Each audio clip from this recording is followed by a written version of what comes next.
Yeah, so I'll be handing over to Deirdre Byrne and Garth Mason and Jane. Thank you so much. So Megan, I'll kick off. Garth Mason here. Just to give a few words of introduction to how this book came about. Um, in 2017, I was on sabbatical in Cape Town, and I'd arrived at a point in my career where I wanted to integrate my interests in Buddhist philosophy and poetry. And I came across Jane Hirshfield's Lives of the Heart collection in the Pretoria U.S.A library. I was in Cape Town. So I sent a request for the collection to be couriered to Cape Town's regional UNISA library. And when I read her poetry, Jane's poetry left an intense impression on me, mainly due to its subtlety and complexity, but also its beautiful relational intimacy between all phenomena. And Deirdre came to Cape Town later that year, and I gave her the book to read, and I suggested that we write a paper on Jane's poetry. And so she WhatsApped me after a plane landed back in Johannesburg. Deirdre had read the collection during the flight and was very excited, to say the least.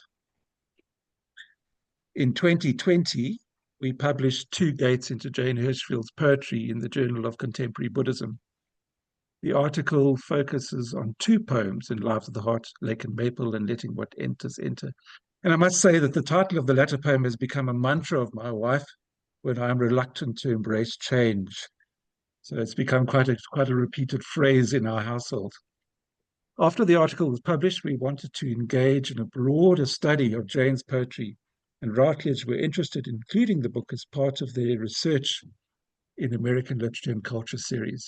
So our book focuses on five aspects in the form and structure of Jane's poetry, her poetic themes, the importance of Zen and desire in her poetry, and equally the centrality of nature in her poetry. And finally, we explore attachment and loss and how poetry offers solace for the harsh aspects of existence.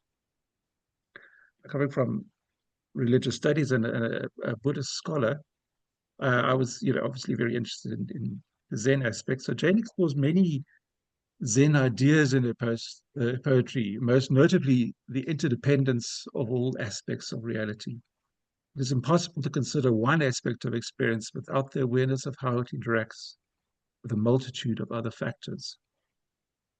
In Zen, reality is considered as a complex, paradoxical, uh, and does not fit into the neat, rational categories of life. The Zen notion of satori is the immediate experience of reality without the restrictions of the rational mind. So obviously there's a lot of discussion of Zen in our book. However, Jane does not want to be identified as a Zen poet because she wants to write in her own voice. So she does not want an intellectual barrier between her life and any other life. Secondly, Jane does not like the connotations of nihilism in Zen. And here I read from our book.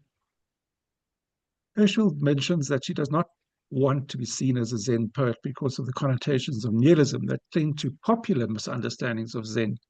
However, D.T. Suzuki explains that life must be an absolute affirmation, conclusively dispelling the idea that Zen is nihilistic. Zen remains elusive, complex, and paradoxical by virtue of its avoidance of concepts and espousal of immediacy. And then I carry on reading from the book. The key Zen tenets that we find in Hirshfield's poetry are avoid confusing concepts for things, reality is inherently paradoxical, avoid striving for coherence, and remain inwardly open and permeable to other beings. Permeability is desirable because it allows a person to develop compassion, even though the lives that permeate ours may be antagonistic, violent, or predatory. Sorry, my mouse tends to misbehave. I'm going down here. There we go. One delightful aspect of Jane's poetry is how immediacy is communicated via the experience of surprise. Surprise is one of Jane's central poetic strategies. She thematizes it and then surprises the reader with the strategy. And I'd just like to read a lovely, beautiful poem of hers that exemplifies this idea of surprise. The poem is called Husband.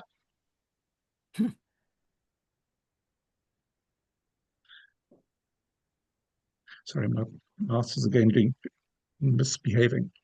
Some things can surprise you in both directions, coming and going, like a stretch of single track with shuntings over.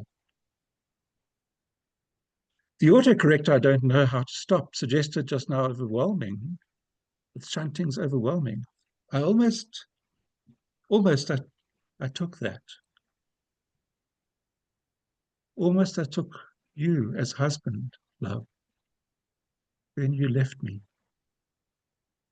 I took surprise for husband instead. The Phoenician letter for H, pronounced het, resembled at first a slanting three-hunged ladder. Later it straightened, becoming a double-hung window. Husband, surprise. I climbed you. I climbed right out. You. Thank you so much, Jane, for attending our launch, and I would like to now pass on to Deirdre.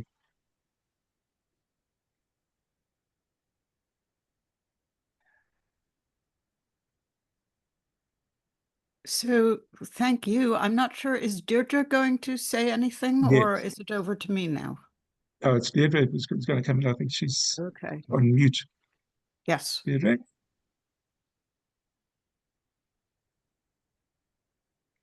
I don't know why she might be reading, unaware that she's on mute. Let me give her a call.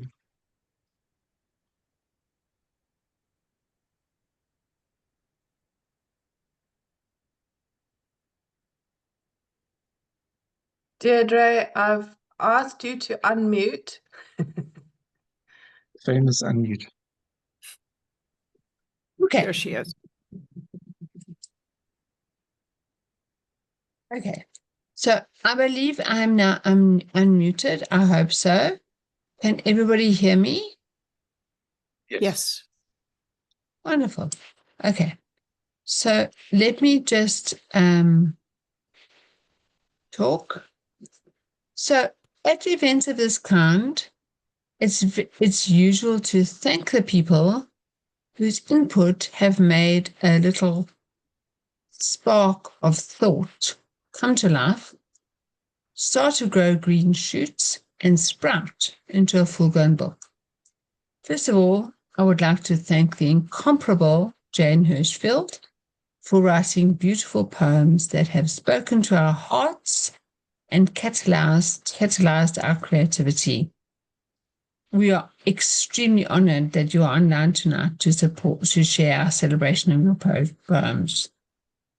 Of course, this book would not have been possible without the support of Taylor and Francis, which through their Routledge imprint have approved our proposal and made our experience of finalizing the manuscript as smooth and painless as possible, and have published the book.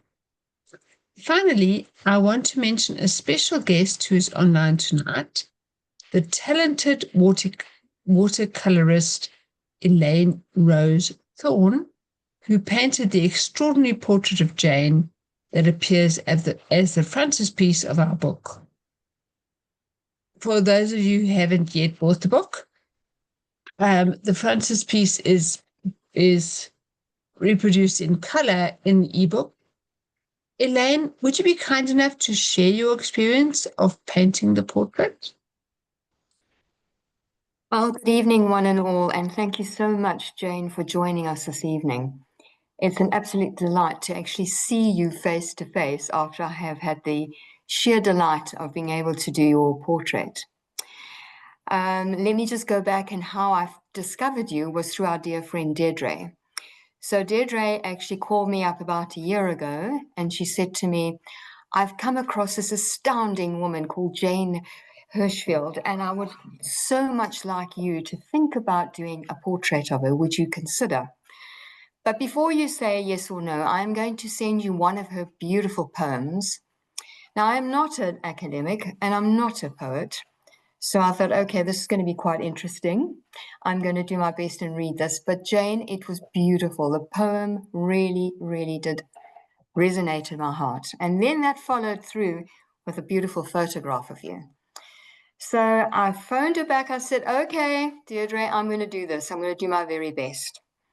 And with my portraits, what I do try to do is to inspire the spirit of the person within the portrait. That's what my whole aim is to do. And not knowing you other than the poem that I'd read, I decided, here I go. And I just thought, I love the colors of your outfit and your coloring, and I just went for it. Anyway, so a little while later, not so long ago later, because Deirdre's like, where's the painting? Where's the painting? Anyway, I had the painting. I sent it to her, and she said she loves it, but she has to have Jane's authority over this first. And then a few days later, she comes back. She says, Jane loves it. So it looks like we're going to be doing things together. So for me, collaboration is a very, very big thing. Painting and poetry together is a wonderful, powerful tool. And so it allowed me to be able to understand you more. And of course, this book called Zen, Meaning and Craft in Jane Hirshfield's poetry, if you're not a poet or one who understands poetry too well, this is the book for you to take, because I'm thoroughly enjoying it. It's a wonderful read, and your poems are sublime. So if I may, I'm just going to take a little excerpt out of one which I absolutely love. And I think what it does, it actually symbolizes what we're talking about tonight. Remembering you, I remember also compassion. I cannot explain this, nor how you live in a tea bowl or in a stone that has spent a long time in a river. And then it says here, with the understanding what the poem means, it's to give somebody something. And when I read that, I thought that's exactly what this book is about. It's to give somebody something. Jane, you've given us so much. And I'm so grateful that all of us this evening will be able to entertain this launch of this extraordinary book. And accolades to you and all the wonderful work that you've done. And you overshadow us. Well, not Deirdre and Garth, but you overshadow us with your brilliance. And thank you so much for this evening, for allowing me to come and talk, Deirdre and Garth. It's been a wonderful journey up till now. And so may this book fly off the shelves all over the world and continue your wonderful good works. Thank you. Thank you so much, Elaine. I hope I'm speaking. Can everybody hear me? Yes. Yes, we can. Okay, lovely. So I've been trying very hard to share Elaine's painting. So Garth has shared 2 extracts from our book with you already, but I would like to touch on 2 others which deal with central concerns of the book. The first is the theme of desire. In the book, we have framed desire in relation to Zen. Very simply, because it offers one of the best frameworks for understanding desire. In Zen, desire is the result of the illusion of the separation of subject and object. So subject is me and the object is what I'm looking at. But once a person realizes that no such separation exists, there logically is nothing to desire. Of course, however, this is much easier to say than to do.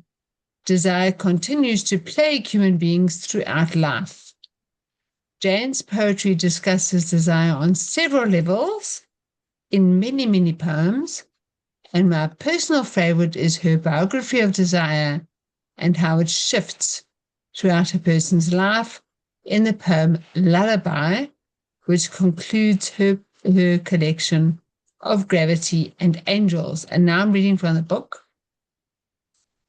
As the poem unfolds, Hirshfield shows how the individual continues to be moved by desire, love, and compassion throughout life until love of self gives way to the insight that the world is as smooth placid and porous as a lake, which simply reflects whatever is before it.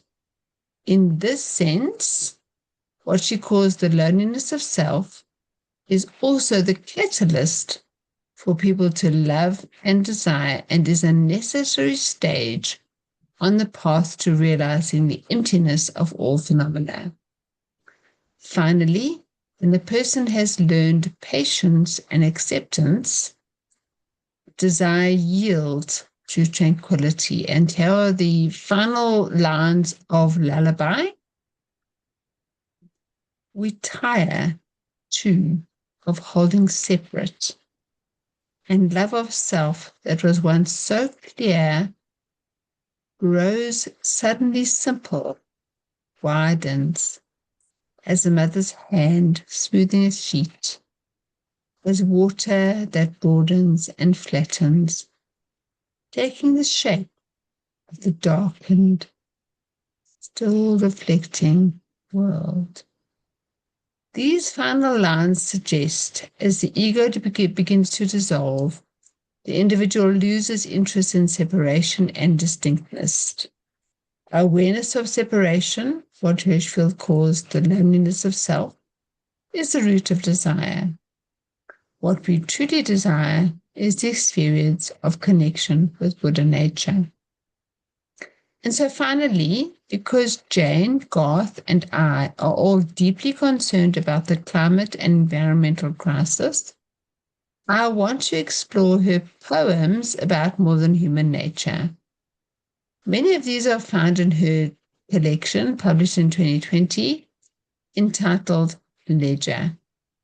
In this collection, Jane insists repeatedly on the kinship between human beings and other natural phenomena. Without a deep, lived awareness of this, human beings will face certain disaster, as Jane foretells in her terrifying poem, Ghazal for the End of Time, after Messiaen. Its frightening conclusion reads as follows, and I'm quoting from our book. Earth stumbled within and without us. Orca, thistle, kestrel withheld their instruction. Rock said, burning ones, pry your own blindness open. Death said, now, I too am orphan. For Hirshfield, kinship between humans and more than human nature takes the form of a debt to the more than human world. The final poem in Ledger, My Debt, turns the speaker's reproach on the poet for writing so grimly about natural beings. The poem ends with the lines, I entered the debt that is owed to the real.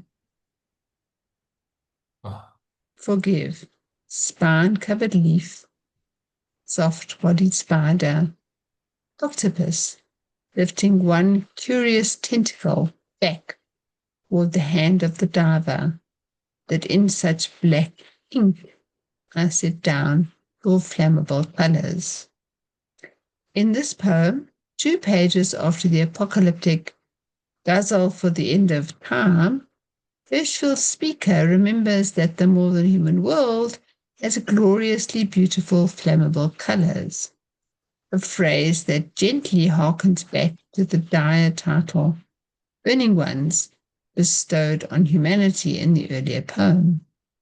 Hirshfield's plea for forgiveness from the spine-covered leaf, soft-bodied spider octopus accomplishes 2 things.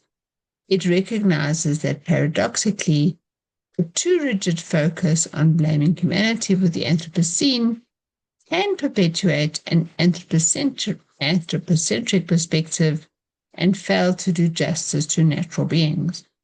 Also, it acknowledges living beings as the poet's kin, as beautiful, and therefore as deserving of respect. This brings me to the end of my section, and now I hand over to Megan Hall, introduce Jane. Thank you so much. Thank you so much to Garth and Deirdre and Elaine for sharing that wonderful book, and to Jane as well for the words that were read by her, by Deirdre and Garth. I think we should give everyone a round of applause for that lovely book launch. And I think we should, hand over to Jane if you're ready to go. Yes, thank you so much.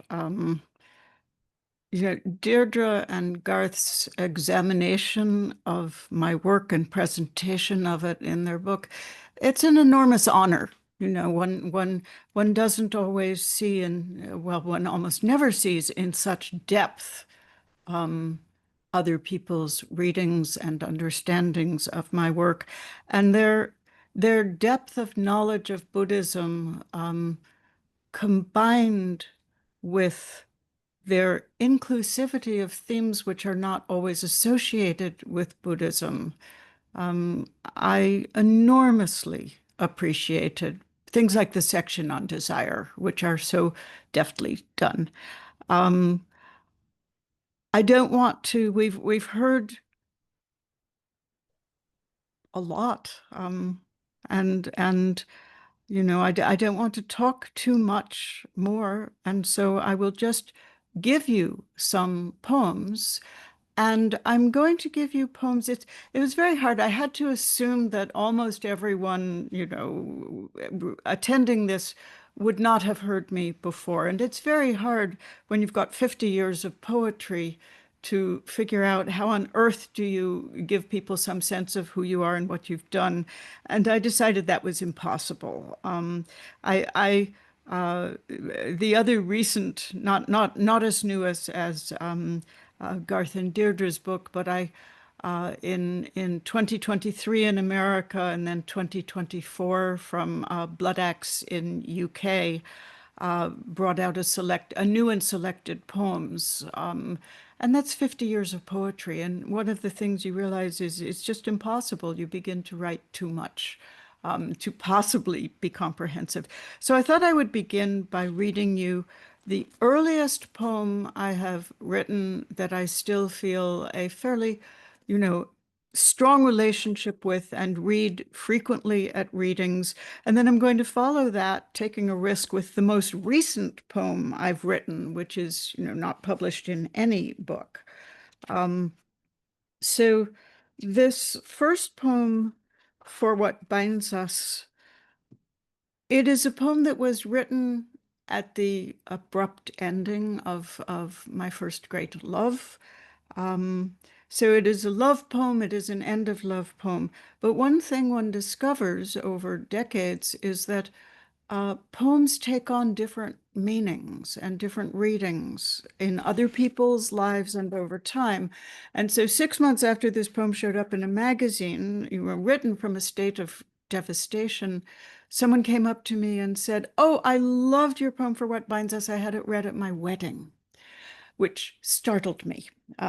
But it has been read at many weddings, and it has been included in wedding poem anthologies. And then much more recently, in 2008, it was given out with a small group of writers, of whom I was one, traveling through Syria, Jordan, Turkey, the Palestinian territories, and Israel, and then a larger symposium on Greece. It was handed out as a poem of diplomacy given to people like, ministers of education who we were meeting with. So you just don't know what a poem may come to mean. For What Binds Us. There are names for what binds us. Strong forces, weak forces. Look around, you can see them. The skin that forms in a half-empty cup. Nails rusting into the places they join, joints dovetailed on their own weight. the way things stay so solidly wherever they've been set down. And gravity, scientists say, is weak. And see how the flesh grows back across a wound with a great vehemence, more strong than the simple, untested surface before. There's a name for it on horses when it comes back darker and raised. Proud flesh. As all flesh is proud of its wounds, wears them as honors given out after battle, small triumphs pinned to the chest. And when two people have loved each other, see how it is like a scar between their bodies, stronger, darker, and proud. How the black cord makes of them a single fabric that nothing can tear or mend. I actually have gone back and forth about the final words of that poem since I wrote it until now. In the hardcover of the American edition, it says I read it. In the paperback, it's going to be changed to that nothing can mend or tear. These mean different things, which you end with. Can it not be fixed, or can it not be entirely broken? I meant both. And yet one has to choose sometimes which one will emphasize. So that poem also, kind of incidentally, long before I knew I would be writing as much about and in the service of science as I have, inexplicably, that poem has terms from physics in it. So many things simply unfold, and you have no idea where your life will lead. And yet, at this further end of it, I have come to see that my life has led me on a continuous arc from childhood till now. So the newest poem, and all these new poems unpublished, maybe they'll end up in a book, maybe they won't, but I just thought, take a chance. You read your earliest poem that you still feel connected with, read your newest poem. And this is one of a series of poems I've been writing, all of whose titles is I Speak With, and then something. So this one, I Speak with History. I know it has always been thus, that somewhere, someone not separate from others, each moment enters your kiln, your smelter, your furnace. Continual and irreparable your inventions, history, continual and irreparable their need for fuel. For us, a burning born into of indescribable pain. We know this. And still, with respect, my request that you, history, your stories and murals, your thrown dice choices, might step out for a coffee, slip into a nap in the shade, that some might for a moment forget you. Is this fate not also heroic, not also worthy, to find beautiful, like any other minor and thirsty mammal, some ripple of creek under trees? So when I do poetry readings, I do want to be responding to this moment. And this is, I am sure you are well aware, both for the world and especially for people here in the U.S., a moment of enormous crisis and unknowable future. And in that state of profound emergency that I and all of my friends feel, one of the great attempts has been, how do we not fall into total despair? How do you not fall into abyss? And that remembering of beauty, that history, not to ignore history, not to pretend it isn't happening or doesn't exist, but to find in between, in the interstices of disaster, to remember the beautiful world. This was already referred to in the commentaries that we've heard. But it remains for me one of the ways. How do you keep opening your eyes each morning to a world that feels in plummet? And part of that is to remember the beyond human radiance and beauty that we are also part of, that our stories are not the entire story. So I'm going to read you a few more new unpublished poems because they are this moment's poems. This one, another thing that I feel helps me keep opening my eyes, is a word not much in the working vocabulary of anyone, and yet it is a word I have been turning to in recent years: humility.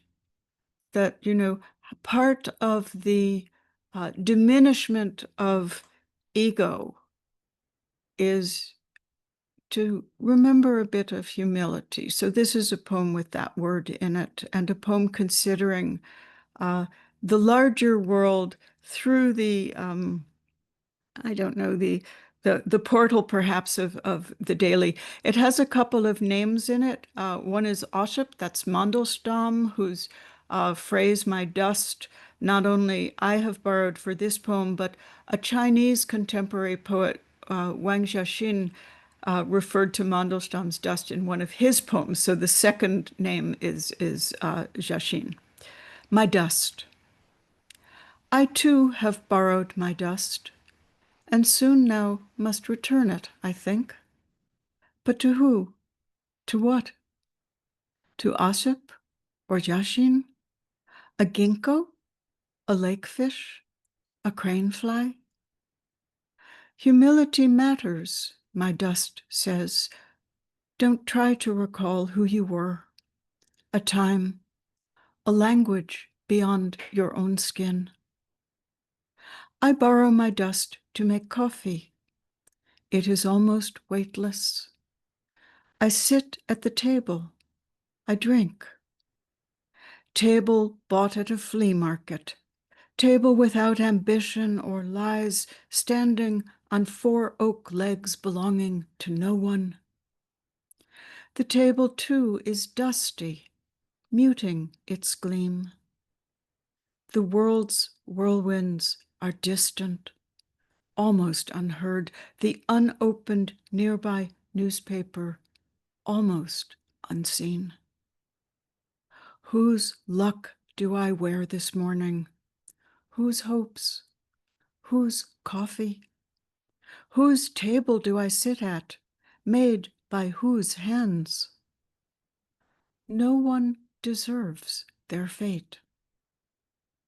A person opens into a day as if lifting a window. Its motes fall slowly, calmly, like very small spiders, whose lives I will never be able to know or imagine.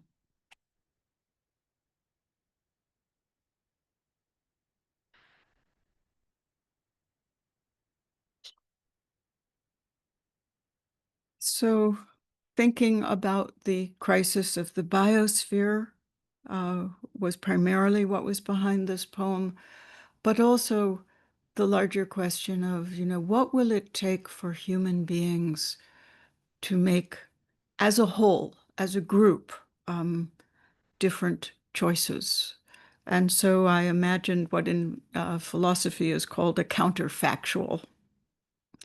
On a different planet, with different atmospheric pressures, with different length nights, days, seasons, without crows, without luminescent plankton, without breasts, milk, tails, claws that grasp or click, without clouds, without tires, without seeds.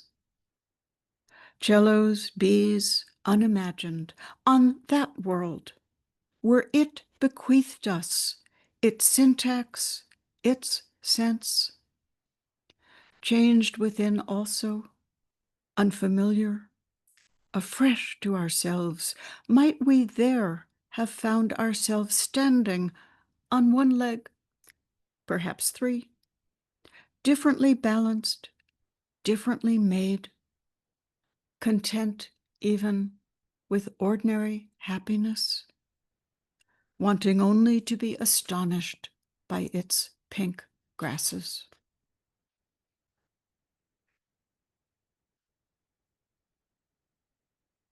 So I have been reading ever since the results in America of our 2016 election, so for over 8 years now, I have been reading almost entirely books by people who have lived through disasters, catastrophic times, sometimes books about people who have lived through such times, because I immediately wanted to know, as soon as I saw what decision my country people had made, I felt what was coming, and I wanted to know the evidence of, well, how do you live during such a time? And this, of course, is something that I am well aware that people in South Africa have also lived through for decades, and emerged greatly from the worst to something better.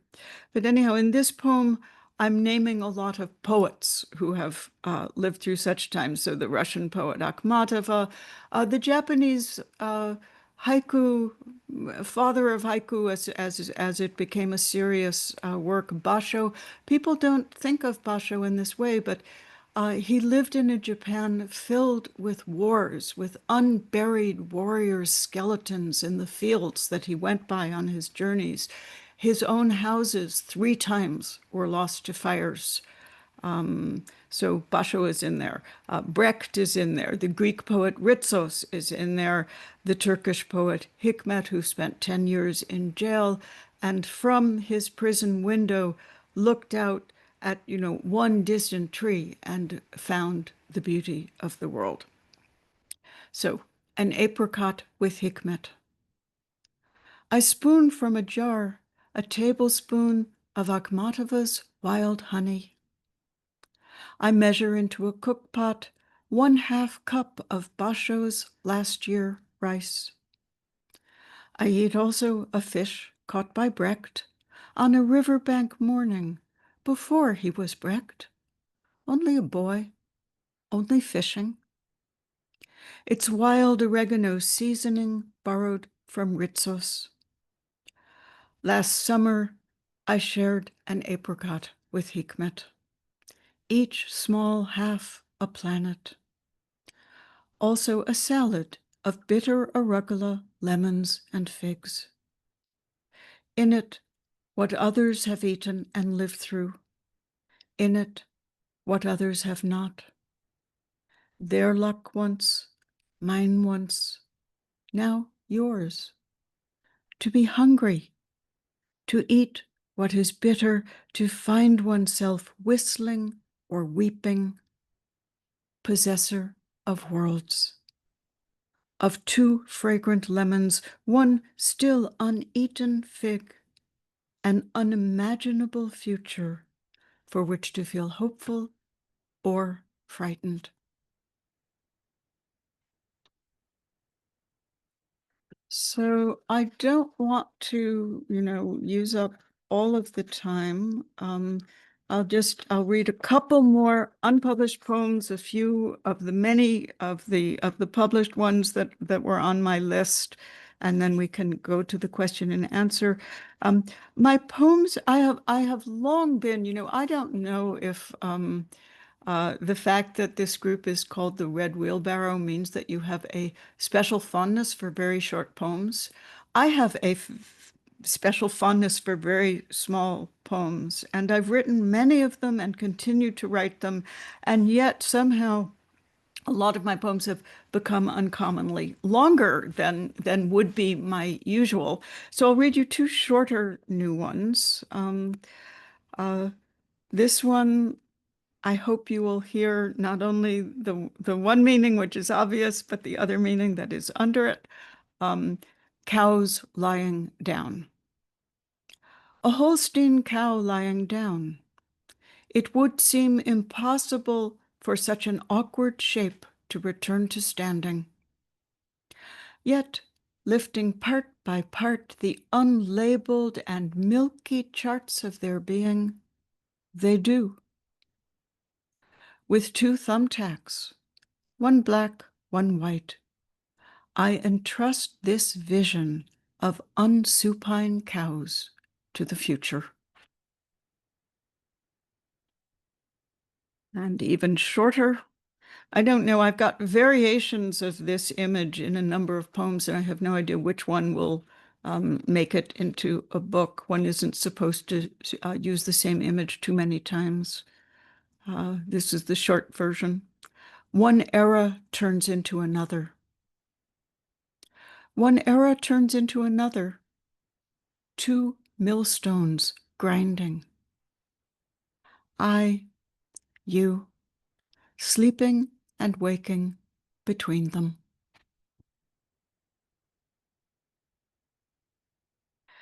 And the last of the unpublished poems, which will lead into a few from the book.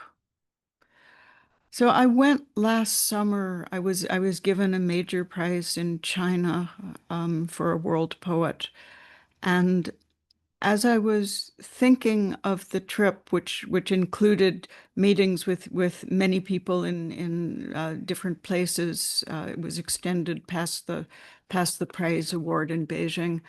I was thinking of what conversations might we have, and one of the conversations that often happens, it's very implausible. You know, poets are just poets, scientists are just scientists, and yet people will ask you questions that have nothing to do with your own era of expertise. So a Nobel in physics will be asked about peace processes, and a very few of them actually do live up to that capacity. And poets are asked about all kinds of things that I have no power to affect, and yet, of course, I have feelings about. So I was just imagining, what would I say if I were asked about, and I'm not even going to say what the about was. You can all guess, you know, one thing or another, and any of them would be right. I did have one in mind. So the poem is titled, I Am Asked a Question. My life asks me a question. I suggest a better question, one I like more the sound of, with more pleasing grammar. My life humors me. My life asks me that. I don't know an answer. My life is stubborn and clever. My life says, you must choose. I can't choose. I leave the question. I go into the garden and weed. My life weeds with me. The knees of my pants are stained. So, this new and selected poems has the title of the whole thing. Some books are very hard to title, and this book was very easy to title. I called it The Asking. And it's because as I assembled the poems and also, you know, the new ones in it, I realized how often I turn to not answers, but questions. I have come to think in my life, you know, speaking with, to, and on behalf of scientists, I've realized one thing we share is, for me, a poem is not about knowing an answer. A poem is about asking a question that I don't yet know the answer to. And I write the poem in order to find my way to something that will provide what Robert Frost called a momentary stay against confusion. And this, I think, is where poetry, the doing of poems and the doing of science share many qualities: close observation, openness to being surprised, finding a good question to look towards, a useful question to look towards. But the main difference between poetry and science, I think, is that science asks questions for which they hope there will be an answer, at least an answer for a couple hundred years before science changes. All answers are provisional. Poems ask questions that have no answer and yet require of us response. And so this is such a poem. It's one of the slightly longer rather than shorter ones, but still only one page. Every New Year's Day, I start the year writing a poem. Not all of them see print, but I want to begin each year within the intention of writing poems. Every New Year's Eve, I take on the Japanese and Chinese tradition of doing an insanely thorough house cleaning. Somehow it has never gotten to getting the piles of books off the tables and couch. But other than that, it's everything is dusted, everything is wiped down. I hand mop the floors, every ledge, high, low. I'm on ladders, I'm on my knees. So that's referred to in this. And another thing which is referred to in this is that, again, once our current administration was in power in 2017, I took some political action every single day, whether it would make a difference or not. And one of the ones that I arrived at was sending postcards, sometimes of protest to some official, more and more to potential voters, urging them to register and giving some reasons why that might matter. So anyhow, this poem has all of that in it. Counting New Year's morning, what powers yet remain to me? The world asks, as it asks daily, and what can you make, can you do to change my deep broken, fractured? I count this first day of another year, what remains. I have a mountain, a kitchen, 2 hands.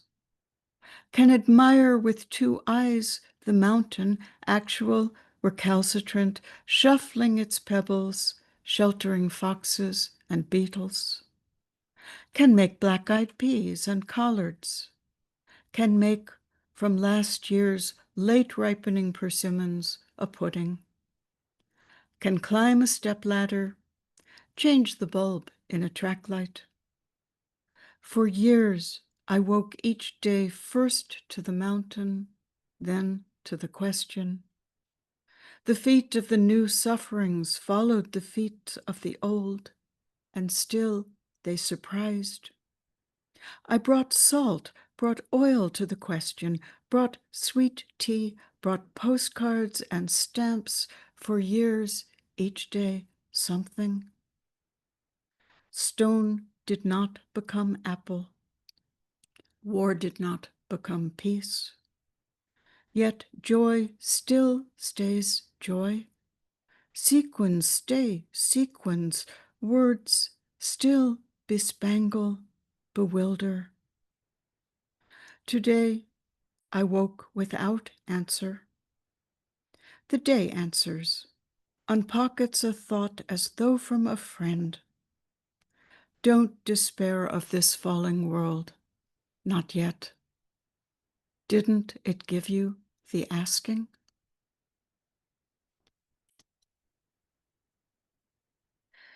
So I'm going to read you next a poem from the book Ledger, which I had been writing about issues of biosphere and environment long before this, but in 2014, somehow it stepped forward with renewed urgency. And that led me to writing this poem, in which I am imagining the future, looking back on our decisions as a species, all of our decisions. And the future will know how it turned out. They will know whether this world got through this particular moment whether we pivoted or whether we did not. It is a poem hoping by its writing and saying to make itself wrong. It wants to be looked at. If anyone were to stumble into it in 150 years, I want them to say, what was she so worried about? No, she didn't need to be so worried. But of course, it is our worry that will cause us to change. So this has become, at least here in America, something of an anthem for the environmental movement. It has been used in many ways. It has been set by a number of composers. It appears in, installations of photographs. So let them not say. Let them not say we did not see it. We saw. Let them not say we did not hear it. We heard. Let them not say they did not taste it. We ate. We trembled. Let them not say it was not spoken, not written. We spoke. We witnessed with voices and hands. Let them not say they did nothing. We did not enough. Let them say, as they must say, something. A kerosene beauty. It burned.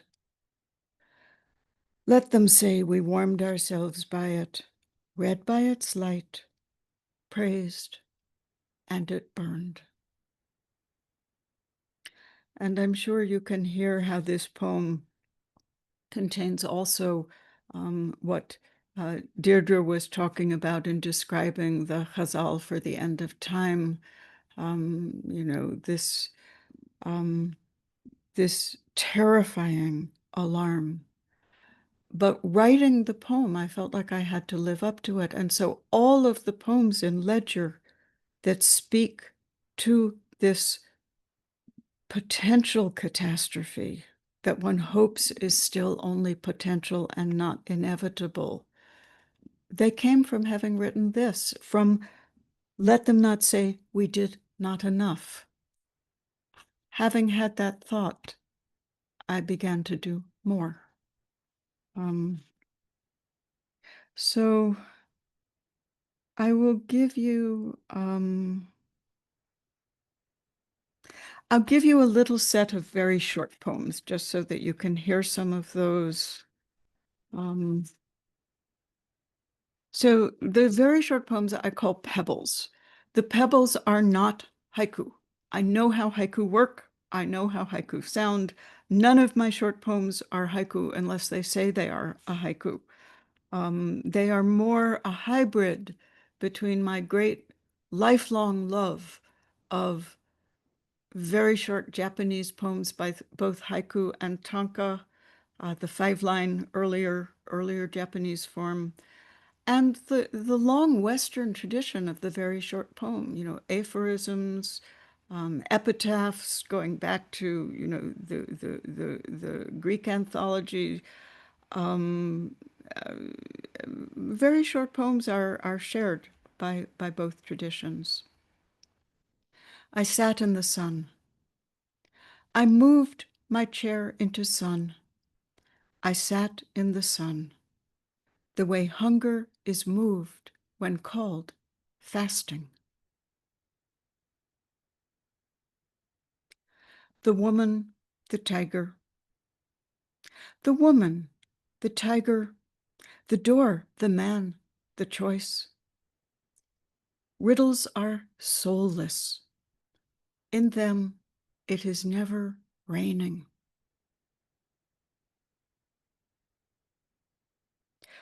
I once heard an older poet give a reading, and he said, no poetry reading is complete if it doesn't have at least one poem of Eros in it.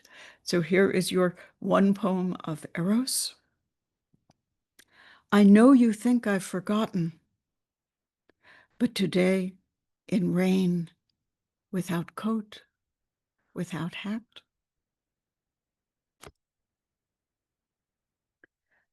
And a poem of mourning with a U.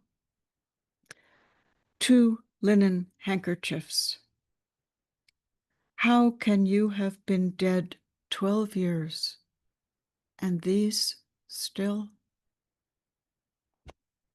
Was something I found in my father's dresser drawer after he died. I found these crisp ironed linen handkerchiefs, and I brought them home and I put them in a drawer, and I completely forgot about them. And then 12 years later, I found them, and there they were, perfectly present as they had been for him.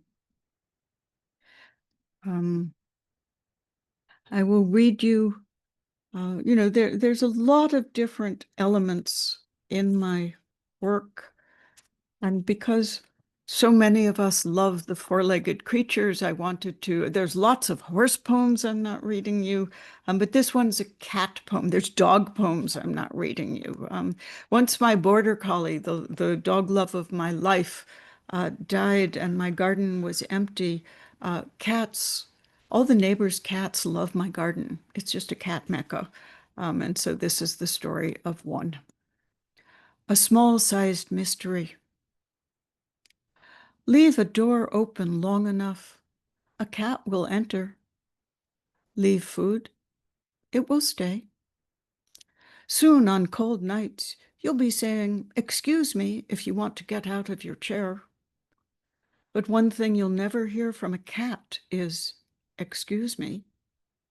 Nor Einstein's famous theorem, nor the quality of mercy is not strained.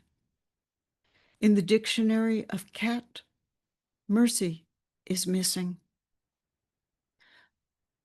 In this world where much is missing, a cat fills only a cat-sized hole. Yet your whole body turns toward it again and again because it is there. I will read you one poem from a series of poems that all have my something as their title. And in that original series, they are all pretty much, not entirely, but most of them are concerned with, this question, this Buddhist question of the self. So, if one of the teachings of Buddhism is the impermeability and provisionality of the self, that does not mean we do not attend to the self that we find our hands holding. We all live a life inside history, inside the accidents of birth, of language, of culture, of time. And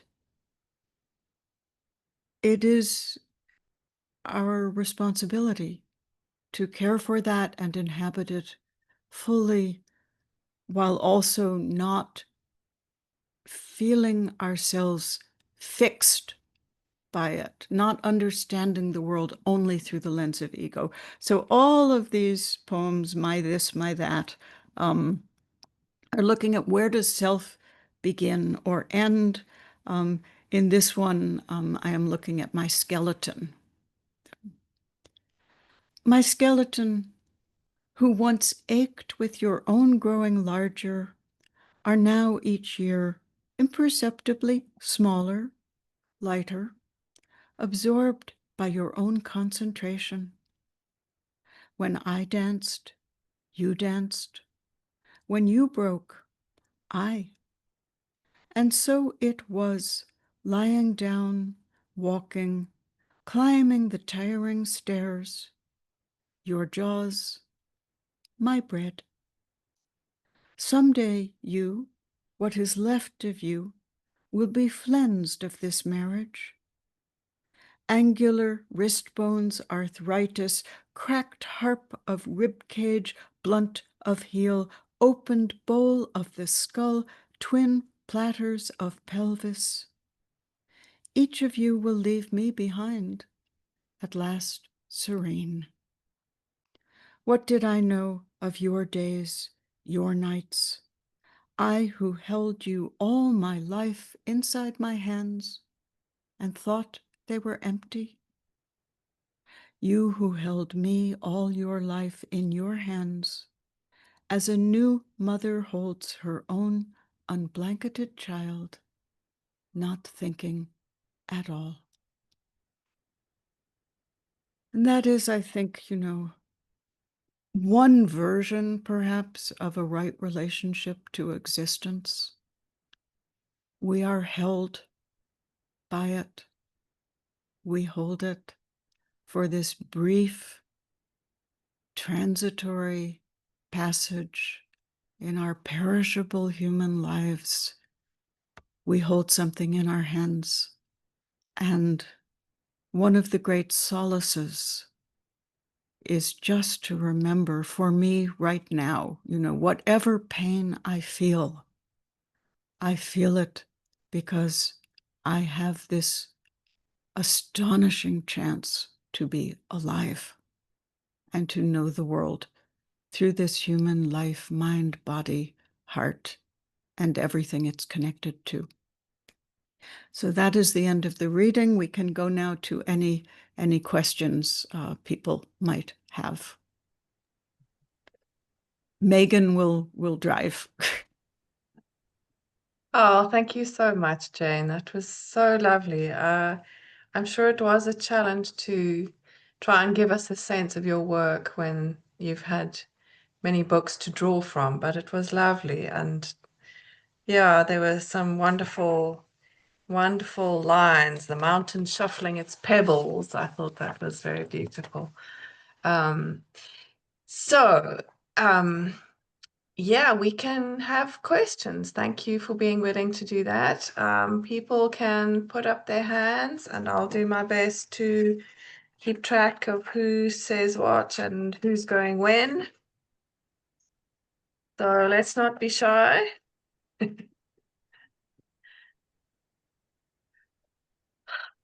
Oh, lots of people saying nice things in the comments, but I see a hand from Jacques. Jacques, can I ask you to unmute? You can go first, and then I see Douglas and Harry Owen. That's who I've got so far. Jacques, over to you. You need to unmute yourself.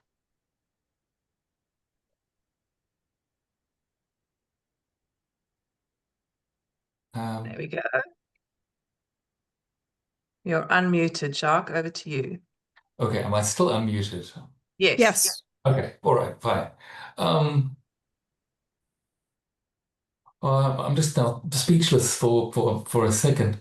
Jane, I was very moved by your reading. I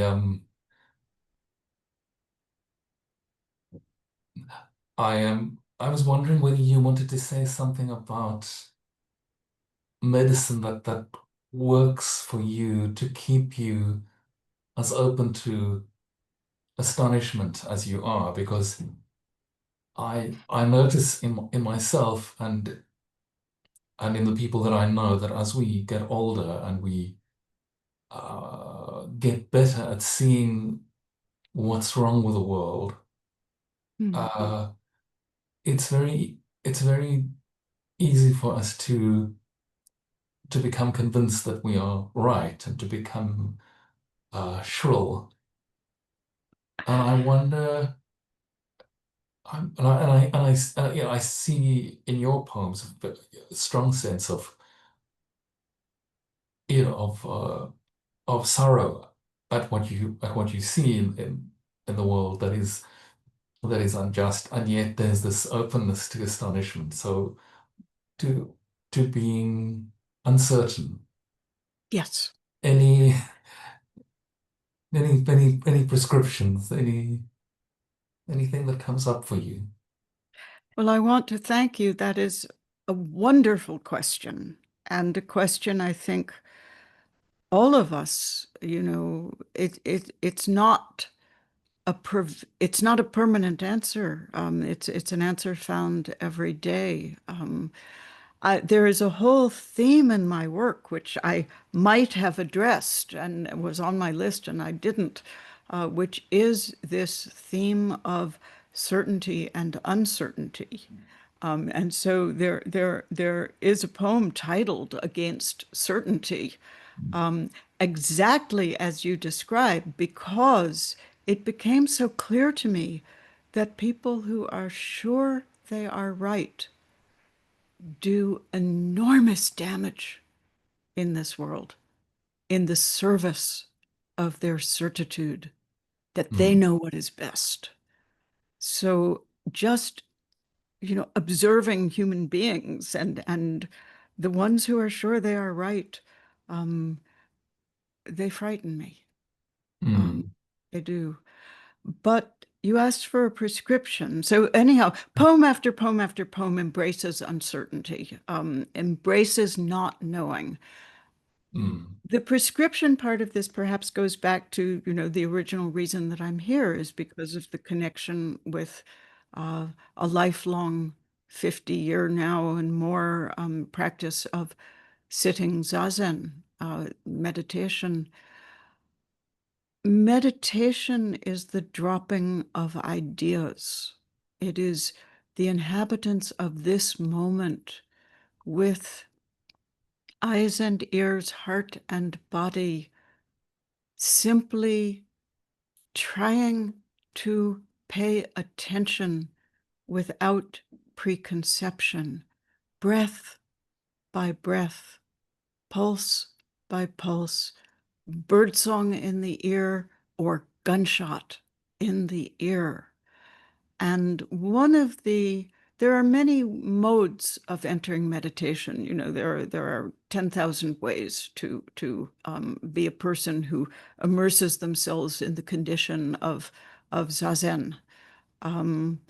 But one of them is to simply ask the question, what is this? What is this? What is this? What is this? And that, of course, is one prescription. So if you have never sat zazen, I can't give you zazen instruction, but I'm sure it can be found, somewhere near you. There are meditation groups all over the world. On every block, it sometimes feels. But again, that mind of questioning, and especially also ethically, the mind of self-questioning. So yeah, there's many moments when I'm sure I know I'm right. I'm pretty sure I know I'm right that we're not doing too well right now in our species-wide agreement about how to inhabit this earth, and how to be friends with one another, how to feel our kinship with every human being on this earth, not with fear and anger, but with compassion. There's lots of moments I lose that, but I don't like myself when I do. I don't like myself when I'm the 3-year-old, stamping her feet and shouting. It does not make me happy to be that person. I feel now working with these emotions of certitude, I understand them to be information. So when I feel a flash of anger at something I hear on the news, I do not want to blind myself to that anger. That is information. It is ethical information. It is emotional information. But I also don't want to stay then fixed in a state of rage. That would turn me into someone I do not want to be. So, writing poems is a way of asking questions. Asking questions is a way of asking questions. Feeling a strong emotion and understanding that it is this moment's information and not eternity's information, that is a prescription. And the practice of meditation is. So thank you for your wonderful question. Who is next? Is it Douglas was next, I think? Yes, it's Douglas who's next, and then Harry, Michelle, and Georgia. Over to you, Douglas, although Douglas seems to have disappeared. Over the Douglas? years, There you are. over the years, I've been lucky enough to, I was lucky enough to live in America for a while, and so I encountered a lot of the books in the 70s and early 80s. That stream of writers and seekers, that stream of people who went to Japan and came back and talked about Zen. And I think of people like Alan Watts and Gary Snyder, and there was a marvelous book around at the time by Shunryu Suzuki Roshi called Zen Mind, Beginner's Mind. And all of these interpretations came into the English world in quite a variety of different ways. And the question that I really wanted to ask you, and this is somewhat off-piste from poetry, but it's the thing of translation, that translating Zen out of the Japanese culture and language is something lost and something gained. What's your feeling and perception in that respect? Or does one make Zen one's own cultural Yes. Yeah. modality rather than try and mimic that modality in Japanese culture and language? Well, every sentence again that you're saying, I just feel, this great nod inside myself to, because yes, yes, yes. So Suzuki Roshi, Zen Mind, Beginner's Mind, that is, it is in his lineage and his group that I did all my formal training. He died, I was too young. I didn't arrive at Zen Center. I was only 21, and when I arrived, he had died a year and a half before. So the sense of his teaching was in all the senior students had practiced with him, but I never got to hear him alive, except on film and on recordings of the talks. Gary Snyder was the first American who I ever saw in person who had practiced Zen. He came to my college, and I went. Everybody else, went to the coffee hour poetry reading, but I also went to the East Asian Studies talk that he gave about the Yamabushi mountain monks. And what I saw was a guy with a ponytail and an earring and twinkling eyes talking about Buddhism. And when I saw Gary, I thought, oh, a person can do this.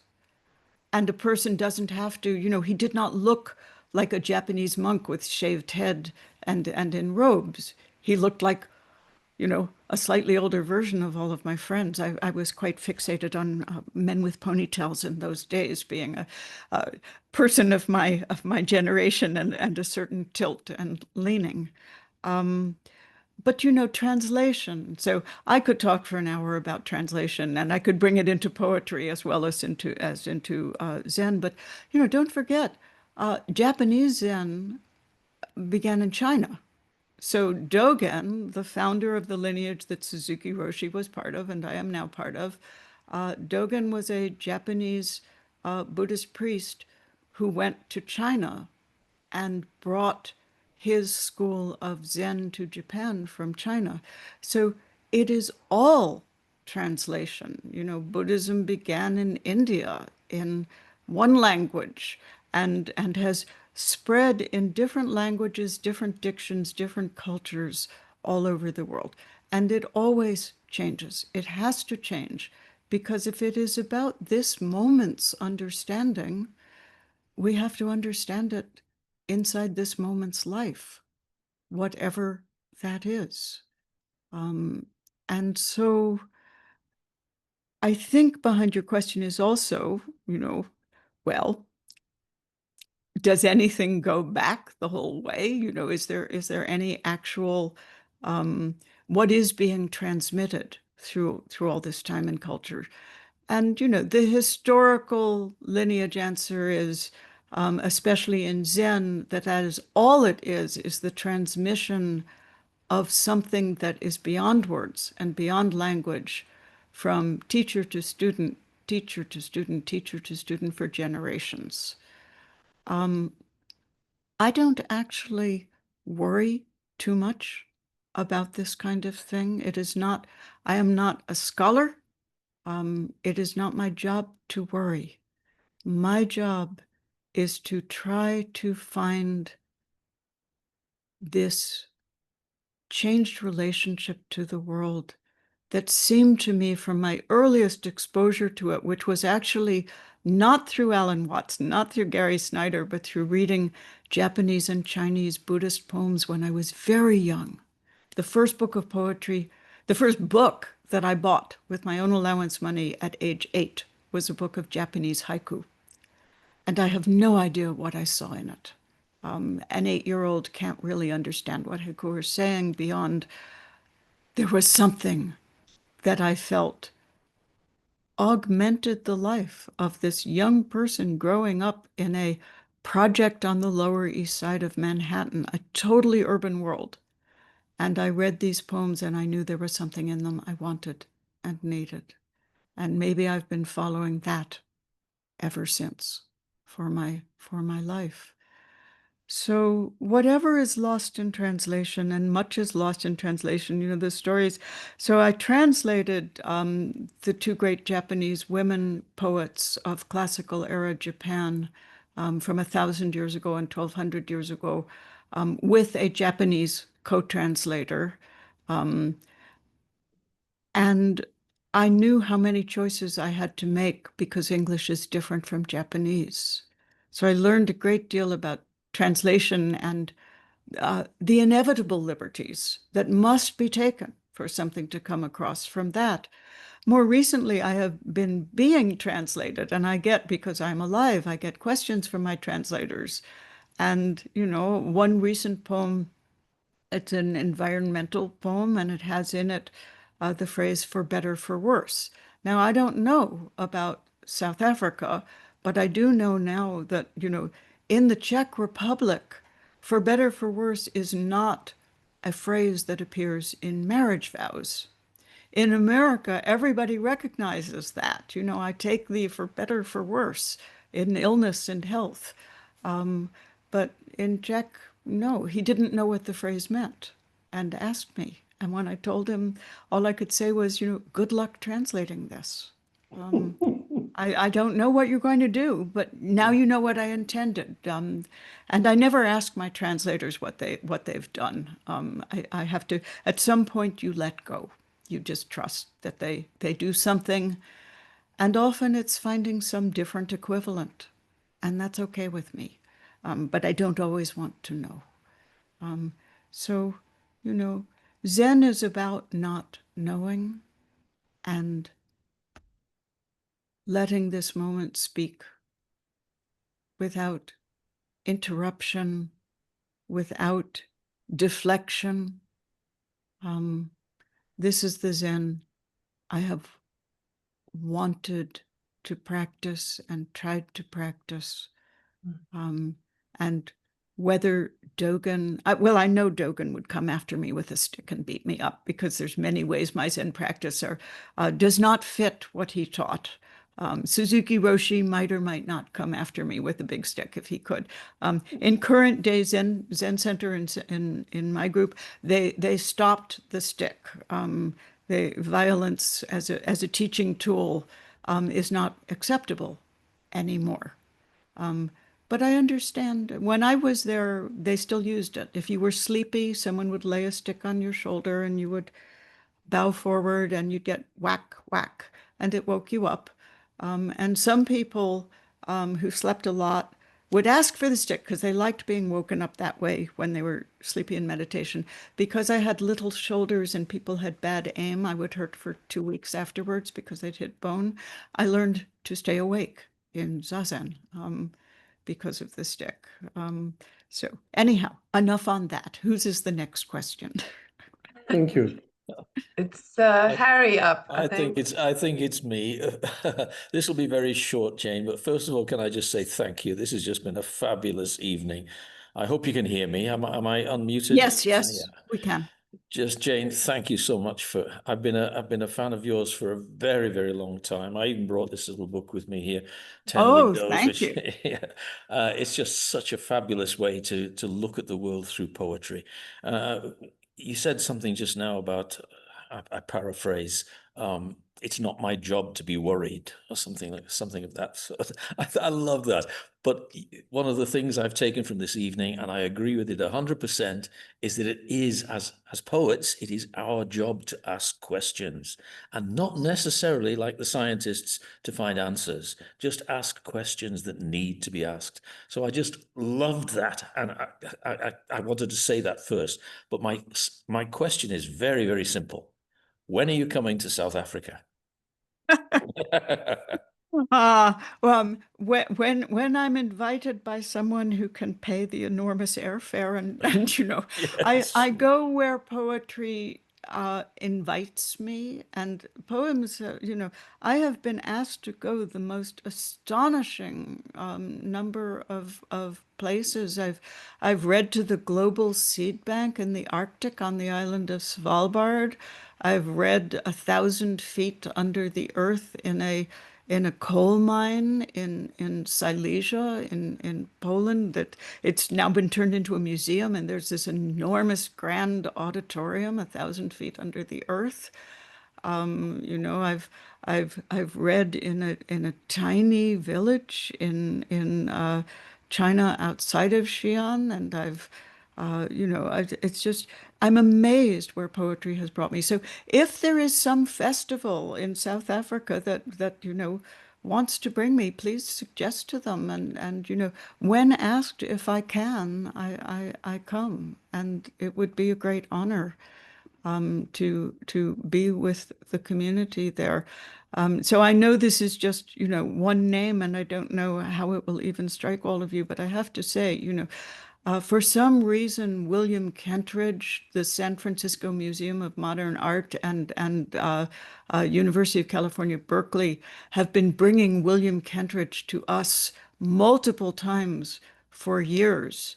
And I always, you know, go and see whatever he does. I'm a great believer in that the community of human beings and the community of art does not end at borders Yeah. and has Yeah. nothing to do with borders of No. time or language or country or culture.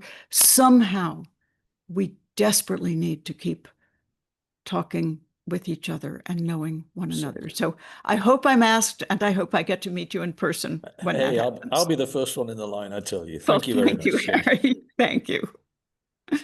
Thank you, Harry. Michelle, I think you're next. Good evening, everyone. And Jane, I just want to say what an absolute privilege it is to be able to listen to you read. You are one of my favorite poets. I want to ask you, one of my favorite poems is Hope and Love. It's a short poem, and in times of terrible crisis like we're going through, I often resort to that poem and read it for comfort and reflection. And I just wanted to ask you, when you wrote that poem and your thoughts about, because it incorporates nature very deeply, the heron and the horse. And I think they're two iconic images that you use in your poetry. And could you speak a little bit about that to us? And yes, found like nature as your source of like peace. Thank you. And because it's short, I think I will read it for people. It won't take very long. I'd love you to read as well. Hope and Love. All winter the blue heron slept among the horses. I do not know the custom of herons, do not know if the solitary habit is their way, or if he listened for some missing one, not knowing even that was what he did in the blowing sounds in the dark. I know that hope is the hardest love we carry. He slept with his long neck folded, like a letter put away. So I wrote that poem in the early or mid-90s. It's from a book that came out in 1997. It's from the Lives of the Heart. And as is true with many of my poems, not all, but many, you know, I worry sometimes that people give poets more credit than we deserve. I did see this, you know, it was actually true. I've had a long relationship with horses. This is horses in Muir Beach, California, and the blue heron was always in the field with them, and it was always just one. And so you see something, and sometimes the poem begins with seeing a thing that you know has meaning beyond itself. You feel, there's a poem in here, and you begin writing. And if I am remembering correctly, which I may not be, I think that was how this poem started. I think it started with its first line, you know, all winter the blue heron slept among the horses. And then the poem becomes a conduit for what is it you need to think about. And this, you know, the penultimate sentence in it is being quoted a lot now. I know that hope is the hardest love we carry. And I think many, I don't think it was so evident in the ones that I read you earlier, but the word hope has returned. It was in one of the poems. The word hope is something I keep coming back to because I need it so much when the world feels dark. So the natural world you asked about, the natural world, one of the reasons some poems are more translatable than others is because they are using the language of the shared world. It is why classical Japanese and Chinese poems are so translatable. We all have experienced light, dark, winter, summer, the sound, if you haven't heard the sound of horses, you know, doing the thing they do with their nostrils, blowing sounds in the dark, you've heard some animal making a sound in the dark. And these carry for human beings everywhere a resonance, a metaphorical understanding. What is it for it to be dark and to find hope? What is it to see a solitary animal who you know must have a mate, because all animals have mates, and to feel the empathy for that creature? Was he with the horses because he was lonely?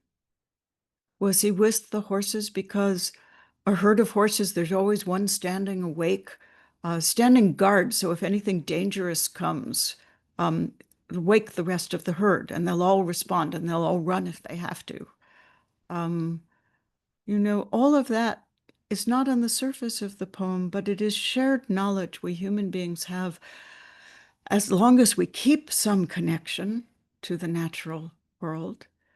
And then you can fold into these things our human concerns, you know, our hope that something might change. And then also, you know, I don't have any paraphrase for that last line. He slept with his long neck folded like a letter put away. That's a human world image, the letter put away. I know what it means to me, but I'm not going to put it into any paraphrase would be to diminish what it means to me. It would be to take some of the mystery out of the image of a heron's neck and a letter that might be put away, but it still exists, and it still might bring some news, some further news might come. I hope I've answered your question. Thank you Yeah, so much. definitely. Georgia, you're up next. If there is anybody else who wants to ask a question, you can raise your hand while Georgia is asking hers, or Jane is replying. Thank you so much. Jane, how incredible to be sitting here and listening to you tonight. And I have to pinch myself, really. I do have a question, and I'm aware of the time as well. And I just, first of all, thank you. This has been so moving tonight. Honestly, just an incredible thing for me tonight to sit here. Some years ago, I found myself in a sort of a limbo, in a hellish limbo, and sort of a liminal space in between countries and in between creative endeavors, and in this impossible situation where I felt like I couldn't commit to anything, and therefore was just sort of stuck in this almost apathetic place, with all of this things, that all of these ideas, and it was poetry and making, and there were all these different aspects. And somehow and this is a pattern of mine, I do recognize it. And then I found your poem, The Bees, or just Bees, I think its title is. And it just saved me. It saved me on so many levels. And for me, it spoke exactly to that place of, it felt almost like a telling off. And at the same time, in fact, I'm sure it was a telling off, but at the same time, it just resonated. I resonated with so many different aspects of it. And then I discovered the rest of your incredible poetry, and I've been devouring it ever since, and have just found a place where, and at that moment I decided to write. I really gave to that, and it was because of that poem and finding your work. And so there's a huge thank you. And the question that I want to ask you is, do you have anything to say about that was there a moment that you found yourself in that position where you had to commit quite consciously to poetry, or to giving yourself to this writing? Well, I think again I'm going to, because it's not long, read the poem so that any who don't Amazing. know it will hear it. Bees. In every instant, two gates. One opens to fragrant paradise, one to hell. Mostly we go through neither. Mostly we nod to our neighbor, lean down to pick up the paper, go back into the house. But the faint cries, ecstasy? Horror? Or did you think it the sound of distant bees making only the thick honey of this good life? So I am extraordinarily moved by your response to it. And this is what I write my poems, because I myself have a dilemma. I myself am at a fractured point in my life. And I would write my poems if I were writing them in beach sand and they were being erased every night by the incoming tide. But if a person publishes poems, to hear that a poem has been found saving by another human being is just, it is all that matters. It is the most important thing, that one poem or another at some point has been of use to someone facing some dilemma connected to the one that caused you to write it yourself. So yes, of course, I have been in this position. And I will say that, the painfulness of it, of knowing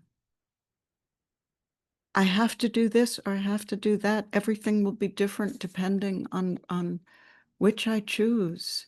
And you can't always know whether the door you walk through will lead to a paradise or to a hell, both at the personal level and at the, I've started calling it species level, our shared choices in this social compact that we make together as human beings. I will also say, to tie it into something spoken of earlier, to find some comfort in this condition of not knowing, to find it has to be excruciating because that's the information. The information is you have to make a choice. And I kind of love that you called the poem a calling out, because it was that for me also. Did you think it was just, honey? Did you think it was all easy? Did you think it was all sweet? I was calling myself out, not others, me, and letting you overhear that. But the other thing that, again, the practice of, the wonderful thing about meditation is no matter what thoughts come, for that 40 minutes, you're on the cushion. You're not going to actually do anything.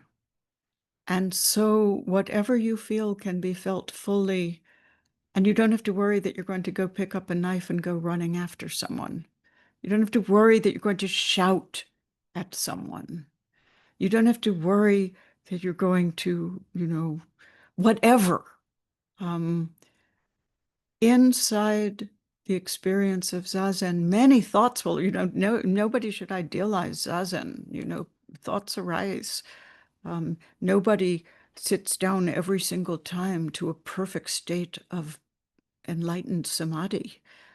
But this process of having your human life visit you and leave, because maybe in a few breaths you come back to some state of greater embrace, larger embrace of the world, which now includes the dilemmas, the rages, the griefs, the longings, the desires. That is part of being an artist. So there is, earlier was held up the book 10 Windows. That's my second book of essays about the sort of deep infrastructure of being a human being and what poems do. The earlier one is called 9 Gates, and its final chapter is about the threshold condition. In traditional cultures that have rites of passage, one of the things that happens during a rite of passage, which is often difficult, maybe the person has to go out and fast for 4 days in the wilderness, not easy. But one of the things which is part of that is, for a time, you are no one. You have no identity. You are not yourself. You are betwixt and between. And out of that, a new self emerges, a new definition of who you are, a new role in your community. And so these states of liminality are not something to run from. They are something to be embraced, even when they feel unbearable, because something will come of them. And that maybe is the hope. That's that sustaining hope in the dark, that, okay, what I am feeling now is absolutely unbearable, but if I allow it, I will feel something else. Sometimes when I am in such a condition of this is almost unbearable, I manage to remember the thought, well, in 5 years, you're going to be worried about something else, aren't you? And that helps me. If you can take the next breath, you are all right. Can I take the next breath? Yes, I will take the next breath. You're all right. And then something comes of all of that not knowing. So thank you. Again, wonderful questions you are all asking. Beautifully answered. Thank you, Jane. Thank you. So I think we need one more, which is Michelle. I'm seeing on my screen that Michelle has a raised hand. I think I'm not or sure. We've already had her and she just didn't unraise her hand. Michelle was asking, do you offer any writing or poetry workshops that could be attended online? I do from time to time. And unfortunately, what I don't do is keep a mailing list. I've never really been on social media until, to my shock, and this isn't completely social media, but I started writing a Substack this past January with very few and far between things are on it. But even that doesn't have my schedule. So the only place that you could look, and I can't. I have the world's worst memories, always have had. And so could I let Red Wheelbarrow? No, I won't remember to do that either. But what I can say is somebody keeps a Facebook page on me, an author page. So I don't run it, but the person who keeps that Facebook page posts the events that are public. And this event was not put on it because I wasn't sure whether it was private or public. And so, it seemed to me this is a particular community, and I was coming to talk to you, so it didn't get posted as a public thing. But anything that is, viewable by anyone or takeable by anyone will show up on that Facebook page. But then you have to scroll to find them because they only get posted once. And so it's not that easy. I'm sorry. I'm sorry I don't keep a mailing list. I should have done, but by the time I realized I should have done, it was way too late to start it. And as the great poet Mark Strand once said, I don't want to be the secretary to my own life. What I want is to find the next poem. So forgive me. There are ones in person that I remember I'm doing, but I can't remember if I have any Zoom ones. I certainly do them. And again, maybe somebody there who runs such a thing will ask me, and it will be at a time that I can make that offering. Thank you. Wonderful. I think that was a wonderful thing. You don't have to be the secretary to your own life. Absolutely.